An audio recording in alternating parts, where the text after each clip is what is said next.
Hello అండి, అందరూ ఎలా ఉన్నారు? Welcome to Devi Pramila official YouTube channel. ఈరోజు వీడియోలో ఏంటంటే రొయ్యి పట్టు, పునాస్కాపు మామిడికాయ, లేత మునక్కాయలు అండి. కర్రీ చాలా టేస్టీగా ఉంటుంది. ఒకసారి అయితే ట్రై చేసి చూడండి. ఎండు చేపలు ఇష్టపడే వాళ్ళకైతే చాలా బాగుంటుంది. పులుపు ఇష్టపడే వాళ్ళకైతే ఒకసారి అయితే ట్రై చేసి చూడండి. ఈ రొయ్యి పొట్టు అనేది మనకి ఈజీగా దొరుకుతుందండి. మార్కెట్లో ఎండు చేపలు అమ్మిన దగ్గర రొయ్యి పొట్టు అంటే ఇస్తారు. చిన్న చిన్ని రొయ్యలు అండి ఇవి 2 గుప్పులు అయితే తీసి పెట్టుకున్నాను. గోరువెచ్చని నీటిలో చక్కగా ఒక 5 నిమిషాల పాటు ఉంచిన తర్వాత 4-5 సార్లు శుభ్రంగా కడిగి పెట్టుకోవాలండి. సన్న ఇసుక అనేది వస్తుంది ఇందులోను. అదైతే తీసేసి చక్కగా నీట్గా క్లీన్ చేసి పెట్టుకోవాలి. ఇక ముందుగా అయితే స్టవ్ వెలిగించుకొని గిన్నె పెట్టుకుని వేడెక్కిన తర్వాత ఇక ఆ నూనెలో ఏంటంటే ఉల్లిపాయలు కాకుండా ముందైతే మునక్కాయలు వేసి వేయించినానండి. చాలా టేస్టీగా ఉంటుంది. ఈ ప్రొసీజర్లో చేసి చూడండి ఒకసారి అయితే. వేరే గిన్నెలో చక్కగా మనకి రొయ్యి పొట్టు ఉన్నది కదా, ఈ రొయ్యి పొట్టు కూడా వేయించుకోవాలండి. చిన్న మంట మీద నెమ్మదిగా వేయించుకోవాలి.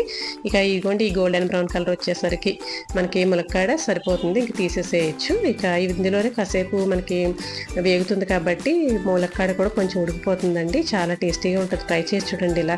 ఇక మిగిలిన నూనెలో ఏంటంటే మనకి ఉల్లిపాయలు ఉన్నాయి కదా, ఉల్లిపాయలు అనేది ఇందులో వేసేసుకొని వేయించుకోవడమేనండి. కాస్త సాల్ట్ వేసేసుకొని చక్కగా చిన్న మంట మీద పెడితే చక్కగా వేగుతాయి ఎర్రగాను.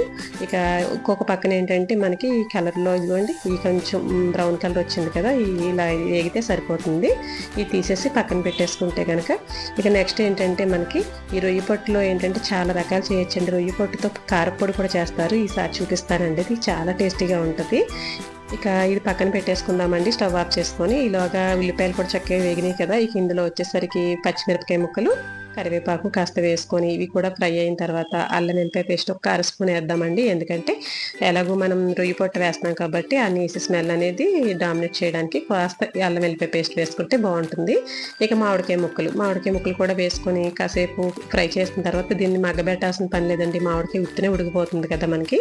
ఇక ఎక్కువ మగ్గబెట్టక్కర్లేదు. ఇక ఇందులో వచ్చేసరికి ములక్కాడ ముక్కలండి. ఈ ములక్కాడ ముక్కలు కూడా వేసేసుకొని ఇందులోను ఒక 2 నిమిషాలు కలుపుకున్నాక పసుపు, కారం మనకు సరిపడా వేసుకొని ఈ కూరకి నీళ్లు కూడా ఏంటంటే గ్రేవీకి సరిపడా ముక్క మునిగేంత వరకు వేసుకొని చక్కగా కర్రీ అయితే ఒక 10 నుంచి 15 నిమిషాల పాటు ఒక 20 నిమిషాలు అనుకోండి. సపోజు మనకి ములక్కాడను బట్టి నీళ్లు వేసిన దాన్ని బట్టి చక్కగా మీడియం ఫ్లేమ్లో పెట్టి ఉడకనివ్వాలండి కర్రీని.